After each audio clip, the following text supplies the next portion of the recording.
We start in the UK with an arrest that has shocked the country. King Charles's younger brother, Andrew Mountbatten Windsor, has left police custody after being arrested. Police say the former prince has been released under investigation. He's suspected of passing sensitive documents to the late sex offender, Jeffrey Epstein. Andrew Mountbatten Windsor being driven away from a British police station after leaving custody. The former prince was released after 11 hours of questioning. He was arrested on suspicion of misconduct in public office. It's alleged he passed on confidential documents to the late sex offender Jeffrey Epstein when he was serving as the UK's special trade envoy back in 2010.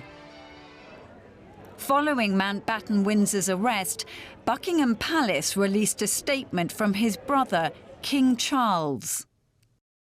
What now follows is the full, fair and proper process by which this issue is investigated. In this, as I have said before, they have our full and wholehearted support and cooperation. Police have been searching the home of Mountbatten Windsor on the Sandringham estate in the east of England, as well as his former home at Royal Lodge in Windsor, outside London. The arrest comes weeks after 3 million documents from the Epstein files were released. Among them were pictures of former Prince Andrew with various women. Experts believe some may have been sex trafficked by Epstein. Mountbatten Windsor has repeatedly denied any wrongdoing. His most outspoken accuser, Virginia Giuffre, claimed that the former prince assaulted her on 3 occasions when she was 17. Giuffre committed suicide last year. Her family welcomed news of Mountbatten Windsor's arrest, even though it was not related to their sister. Today was a win for all survivors out there. I want to use this moment to say Virginia did this for you. She did this for the next generation. I mean, even though Andrew was arrested for potentially sharing trade secrets, this is the next step in actual justice. Andrew Mountbatten Windsor may now be out of police custody, but this investigation looks far from over. Let's pick this up with royal commentator Richard Fitzwilliams, who joins us from London. Welcome back to DW. So Andrew now released under investigation. What happens next? What happens next is that the police will examine the evidence likely to be hundreds of thousands of documents, emails and so forth, during the period where he was the special envoy for British trade. This is 2001 to 2011. And then they will put forward a case, if they have one, to the Crown Prosecution Service, who will decide on what comes next, which may well be a trial, which would indeed be absolutely sensational.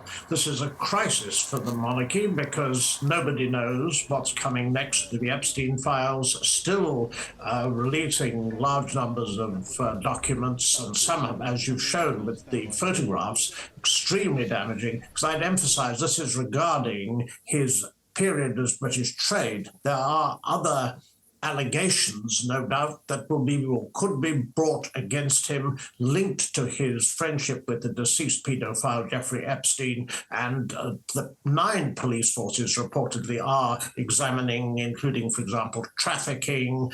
We know, of course, you mentioned the tragedy with Virginia Roberts Giuffre, who committed suicide last year. Will further victims come forward? What will happen next? A huge question mark. Right.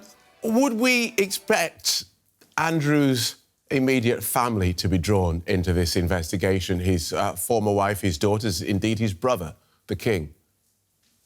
I would have thought, for example, looking at the emails, certainly between his ex-wife Sarah Ferguson and Jeffrey Epstein, that there would be almost certainly, were he to go to trial, a case for questioning her, it seems to me, she seemed to regard Epstein as almost a member of her extended family, in groveling emails which are appalling to read. And very possibly his daughters, Beatrice and Eugenie, both are princesses, and both might very well have something to contribute. I mean, this is ruinous for them, of course, but this is basically, people want justice to be done insofar as it is possible, and his approval rating in Britain is 6%. So Britons, I think, would like to see action on this, but also the monarchy will continue its keep calm and carry on mantra, and that will be very difficult in the months ahead.